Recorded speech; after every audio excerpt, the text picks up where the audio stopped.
Korean एम्बेसीको लागि आवश्यक पर्ने भिजा एप्लिकेसन फर्म सजिलै कहाँबाट डाउनलोड गर्ने भनेर तपाईहरुलाई म यो भिडियोबाट जानकारी दिनेछु। साथीहरु, तपाईले कोरियन भिजा एप्लिकेसन सेन्टरको आधिकारिक वेबसाइटमा गएर सजिलै Korean visa application form download गर्न सक्नुहुन्छ।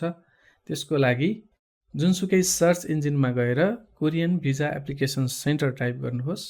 त्यसपछि visaforkorea-np.com वेबसाइटमा प्रवेश गर्नुहोस्। कोरिया भिजा आवेदन केन्द्रको आधिकारिक वेबसाइट खुल्दछ। त्यसमा भिजा आवेदन फर्म लिंकमा क्लिक गर्नुहोस् र सजिलै Korean visa application form download गर्नुहोस्।